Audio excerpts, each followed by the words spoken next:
మోకాళ్ళ ఆపరేషన్ తర్వాత ఎక్సర్సైజెస్ చేసుకోవాలా వద్దా? చేసుకోవాలంటే కనుక ఎప్పటిదాకా చేసుకోవాలి? ఇది చాలామంది అడిగే క్వశ్చన్. నేను మీ doctor Harish Kattamudi, consultant robotic knee replacement surgeon, Srikara hospitals, Vijayawada. మోకాళ్ళ సర్జరీ తర్వాత డెఫినెట్గా ఫిజియోథెరపీ అనేది చాలా ఇంపార్టెంట్ అండి. సర్జరీ అనేది 50% ఉంటుంది, తర్వాత 50% పేషెంట్ చేతిలోనే ఉంటుంది. ఫిజియోథెరపీ డెఫినెట్గా ఫిజియోథెరపీ అనేది చెయ్యాలి.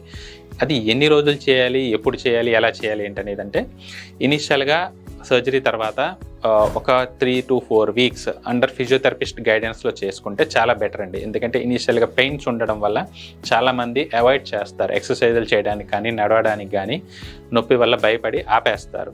సో దానికోసం అని చెప్పి ఫిజియోథెరపిస్ట్ గైడెన్స్లో చేసుకుంటే ఒక 3 weeks 4 weeks మనకి రికవరీ అనేది వచ్చేస్తుంది. ఆ తర్వాత నుంచి మనం మనంతటా ఏవైతే ఎక్సర్సైజెస్ ఫిజియోథెరపిస్ట్ నేర్పించారో లేదంటే డాక్టర్ గారు నేర్పించారో ఆ ఫిజియోథెరపీ ఎక్సర్సైజెస్ అనేవి మన డైలీ రొటీన్లో ఒక పార్ట్ అయిపోవాల్సిందే. ఏదర్ మార్నింగ్ ఆర్ ఈవినింగ్, లేదంటే 2 పూట్ల కూడా మార్నింగ్ అండ్ ఈవినింగ్ ఒక 10 to 15 minutes మనం దానికి టైం కేటాయించి డెఫినెట్గా లైఫ్ లాంగ్ ఫిజియోథెరపీ అనేది మనం కంటిన్యూ చేయాలి. మన నీస్ చుట్టూ ఉండే దాంట్లో ఏ ఒకటి వీక్గా ఉన్నా, ఏదర్ బోన్ వీక్గా ఉన్నా, లోపల వేసిన ఇంప్లాంట్ వీక్గా ఉన్నా, లేదంటే మజిల్ వీక్గా ఉన్నా మనం చేసిన సర్జరీ ఫెయిల్ అయ్యే ఛాన్సెస్ ఎక్కువగా ఉంటాయి. సో ఈ 3 మన స్ట్రెంత్ మెయింటైన్ చేసుకుంటేనే మనం చేసిన సర్జరీ సక్సెస్ అవుతుంది. So definitely physiotherapy plays a pivotal role in post knee replacement surgery patients.